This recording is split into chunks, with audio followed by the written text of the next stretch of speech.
Hello everyone, কেমন আছো তোমরা সবাই? আশা করছি সবাই ভালো আছো আর আমিও ভালো আছি। লেজি হোমমেকার চ্যানেলে তোমাদের সকলকে জানাই স্বাগত। সামনেই আসতে চলেছে দোল পূর্ণিমা, যা আমাদের খুবই প্রিয় একটি উৎসব। সেদিন ছোট থেকে বড় সকলেই আমরা মেতে উঠি রং খেলার আনন্দে। আবার এই বিশেষ দিনে আমরা অনেকেই বাড়িতে পুজো করিয়ে থাকি। সাধারণত এই দিন রাধা মাধবের পুজো হয়ে থাকে, তার সাথে গোপাল পুজোও হয়। আবার অনেক বাড়িতে সত্যনারায়ণ বা লক্ষ্মী পুজোও হয়ে থাকে। দোল পূর্ণিমার এই পবিত্র দিনে পুরোহিত ছাড়া সম্পূর্ণ স্ত্রী আচারে ঘরোয়াভাবে কিভাবে আমরা নিজেরাই বাড়িতে লক্ষ্মী পুজো করে নিতে পারি, আজ আমি তোমাদের সাথে সেটাই শেয়ার করে নেব। পুজো শুরু করার আগে জেনে নেওয়া যাক 2024 সালে দোল পূর্ণিমার সঠিক সময়। 2024-এ দোল পূর্ণিমা তিথি শুরু হবে 24 মার্চ রবিবার সকাল 9:43 এবং শেষ হবে 25 মার্চ সোমবার সকাল 11:48। এবার চলে আসছি পুজোতে। তো প্রথমেই আমি এখানে ঘিয়ের প্রদীপ জ্বালিয়ে নিচ্ছি। এর মধ্যে দিয়ে দিচ্ছি মুখযুক্ত 3টি গোটা লবঙ্গ। মনে করা হয় এই দিন প্রদীপে লবঙ্গের ব্যবহার খুবই শুভ। এবার নিজেকে আচমন করে নেব। নম বিষ্ণু, নম বিষ্ণু, নম বিষ্ণু। ওম অপবিত্র পবিত্র বা সর্বাবস্থাঙ্গত পিবা যশ্বরিত পুণ্ডরীকাক্ষং সবাজ্য অভ্যন্তর সূচি নমসূচি নমসূচি নমসূচি। দেখো, এই মালাটা আমার সারা বছর মা লক্ষ্মীকে পরানো থাকে, তো আমি এখন এটা খুলে দিচ্ছি। মালাটাও একটু পরিষ্কার করে নেব এবং মা লক্ষ্মীর চিত্রপটটাও ভালো করে মুছিয়ে নেব। মনে করা হয় মা লক্ষ্মীর সুগন্ধি দ্রব্য খুবই পছন্দের, তা আমি এখানে নিয়ে নিয়েছি গোলাপ জল আর গঙ্গা জল মিশানো, আর তারই সাথে নিয়ে নেব অগরু। এবার আলতো হাতে আমি এখানে মা লক্ষ্মীর চিত্রপটটা মুছিয়ে নিচ্ছি। তোমাদের যদি পেতলের মূর্তি থাকে তো তোমরা এখানে পঞ্চামৃত তৈরি করে অভিষেকও করিয়ে নিতে পারো। মা লক্ষ্মীর লাল চন্দন খুবই প্রিয়, তাই আমি এখানে লাল চন্দনের তিলক দিয়ে দিচ্ছি। তারই সাথে পরিয়ে দেবো সিঁদুর। তো এখানে দেখো আমার তেল সিঁদুর গোলা থাকে, তো এই তেল সিঁদুরের ফোঁটাই আমি মাকে পরিয়ে দিচ্ছি। আঙুলে যেটা লেগেছিল সেটা আমি নোয়াতেও ছুঁয়ে নিচ্ছি। এবার মাকে মালা পরাতে হয়, তো আমার কাছে এখানে এই মুহূর্তে ফুলের মালা নেই বলে আমি যে মালাটা পরিষ্কার করে রেখেছি সেই মালাটাই আমি আবার এখানে পরিয়ে দেবো। তোমরা এই দিন ফুলের মালা দিতে পারো অথবা এরকম সুন্দর দেখে নতুন মালাও কিনে পরাতে পারো।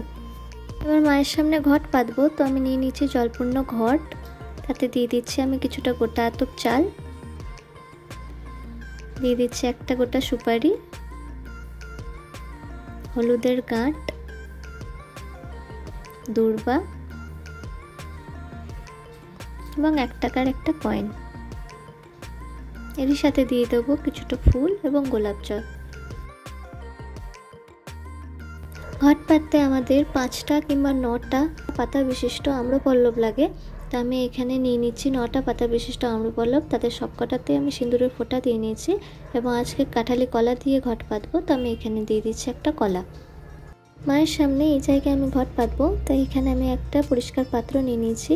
এর মধ্যে আমি দিয়ে দেবো কিছুটা ভেজানো মাটি। তা আমি এখানে তুলসী তলার মাটিই ব্যবহার করেছি। তোমাদের কাছে যদি গঙ্গা মাটি থাকে তো তোমরা অবশ্যই গঙ্গা মাটি দেবে। এর মধ্যে আমি দিয়ে দেবো পঞ্চশস্য, আর এখানে এই দেখো পঞ্চগুড়ি আমি একসঙ্গে মিশিয়ে রেখেছি এখানে, তো এটা আমি একটু দিয়ে দেবো। যে কোনো দশকর্মার দোকানে তোমরা এই পঞ্চশস্য পঞ্চগুড়ি পেয়ে যাবে। এরপর দিয়ে দিচ্ছি দূর্বা এবং দিয়ে দেবো কিছুটা ফুল। শঙ্খ এবং উলুধ্বনির সঙ্গে ঘটটা আমি এখানে বসিয়ে দেব।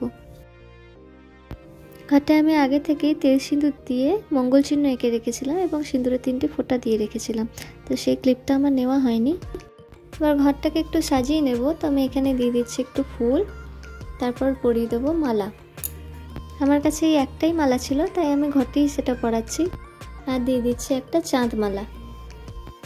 ঘটের উপর ঘটাচ্ছাদন দিতে হয়, তো সেই ঘটাচ্ছাদন হিসেবে আমি এখানে দিয়ে দিচ্ছি একটা নতুন গামছা। তোমরা চাইলে নতুন চেলি বা ওড়নাও দিতে পারো।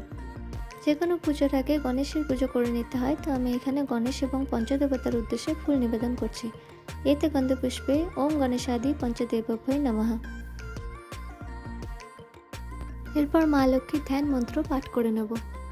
ওম পাশাক্ষ মালিকাম্ভুজ শ্রীনিবীর্যাম্য সৌম্যয় পদ্ম সনস্তাং ধ্যায়্য শ্রিয়ং ত্রৈলোক্য মাতারং গৌরবর্ণাং সুরূপাঞ্চ নানালঙ্কার ভূষিতাং রোক্ষপদ্ম ব্যাঘ্রকরাং বরদাং দক্ষিণেন তু। এবার হাত জোর করে মা লক্ষ্মীকে আমি মনে মনে আহ্বান জানাবো। যে আমার বাড়িতে এসো এবং আমার পুজো গ্রহণ করো।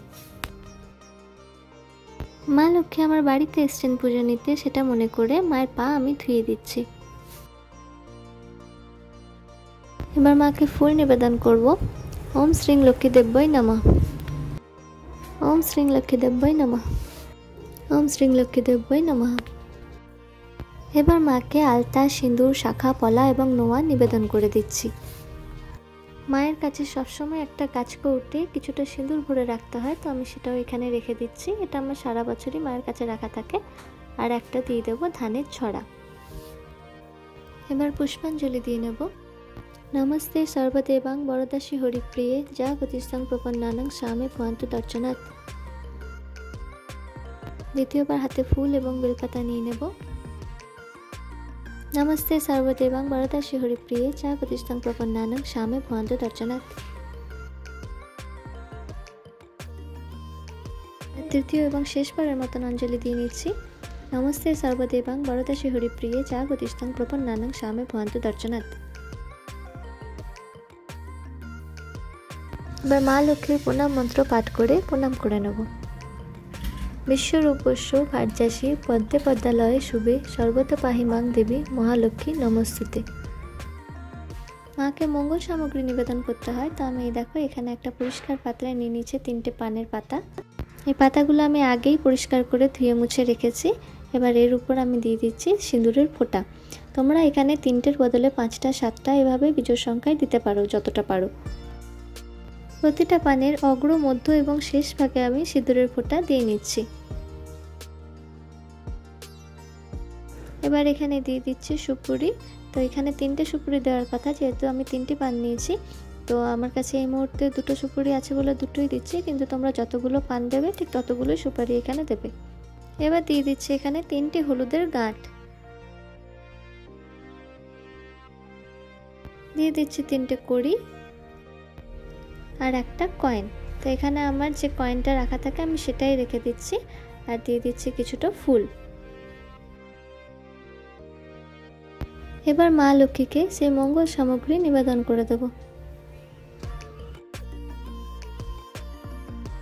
যেহেতু দোল পূর্ণিমার পুজো, তাই এখানে অবশ্যই মাকে আবির দিতে হবে। আমার কাছে 2 রঙের আবির ছিল, তো আমি এই 2 রঙের আবিরই মাকে দিচ্ছি। তোমরা 3 রকম 4 রকম যত রকম পারবে দিতে পারো। আর চেষ্টা করবে লাল রঙের আবির রাখতে। আর যদি লাল রঙের আবির না পাও, তো এরকম গোলাপি রঙের আবিরও দিতে পারো। এবার ভোগ নিবেদন করে দিচ্ছি। ফুল সহ আমি এখানে মিষ্টি এবং গুড়ের বাতাসা দিচ্ছি। তোমরা এখানে চাইলে লুচি, সুজি, পায়েস এসবও দিতে পারো। ফুল সহ পানীয় জল নিবেদন করে দিচ্ছি মায়ের কাছে। আর দিচ্ছি কিছু গোটা ফল। এরপরে আরতি করে নেব। তো আমি আজকে ঘিয়ের প্রদীপ, ধূপ, ধুনো এবং কর্পূর দিয়ে আরতি করে নিচ্ছি। দোল পূর্ণিমার দিন সকালবেলা ঘুম থেকে উঠেই আমাদেরকে স্নান করে নিতে হয়। স্নান সেরে শুদ্ধ পোশাকে আমাদের পুজো জোগাড় করে নিতে হবে এবং পুজোর ভোগ রান্না করতে গেলেও এই সময় রেঁধে নিতে হবে। মা লক্ষ্মী খুবই চঞ্চলা, তাই মা লক্ষ্মীর পুজোয় একটু বেশি খেয়াল রাখতে হয় যেন সব কিছু পরিষ্কার পরিচ্ছন্ন থাকে।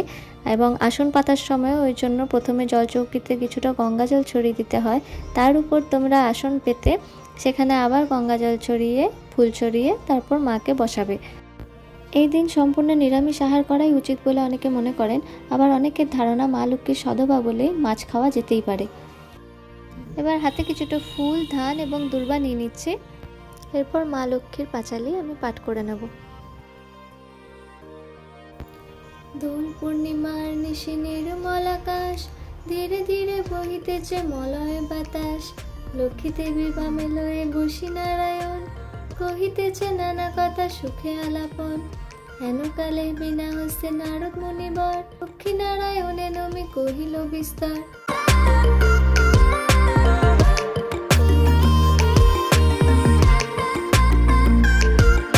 পাঁচালি পাঠ করা শেষ হলে হাতে ধান, দুব্ব এবং ফুলটা ঘটের উপর দিয়ে দেবো।